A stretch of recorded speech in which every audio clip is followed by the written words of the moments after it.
अस्सलाम वालेकुम नाज़रीन, स्वागत है आपका मेरे अपने चैनल आसमास किचन में। तो आज हमारे किचन में बनने वाली है क्रीम फ्रूट सलाद। आप इसे रमजानों में बनाएं, ये आपको बहुत सुकून पहुंचाएगी। 1 कप व्हिपिंग क्रीम ली है और यहाँ हमने बिल्कुल ठंडी क्रीम ली है।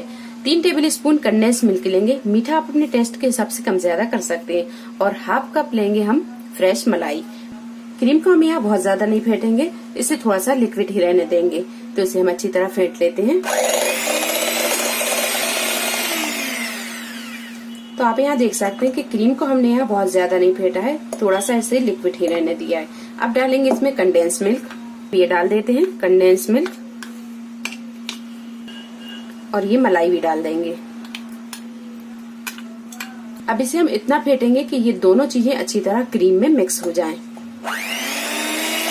मलाई और कंडेंस मिल्क अच्छी तरह मिक्स हो गया है। अब मिलाएंगे हम इसमें फ्रूट में हमने यहाँ पर केला, अंगूर, अनार और आम लिया है।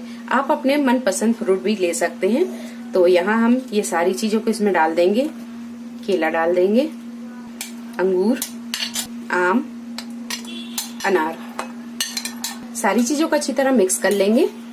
तो लीजिए, ठंडी ठंडी क्रीम फ्रूट सैलेड बनकर तैयार है। अब कर लेते हैं हम इसे सर्व। क्रीम फ्रूट सैलेड बनकर तैयार है। वीडियो पसंद आई तो इसे लाइक और शेयर करें, मेरे चैनल को सब्सक्राइब करें। तो अगली एक नई रेसिपी के साथ फिर हाजिर होते हैं। तब तक आप अपना ख्याल रखें। अल्लाह हाफिज।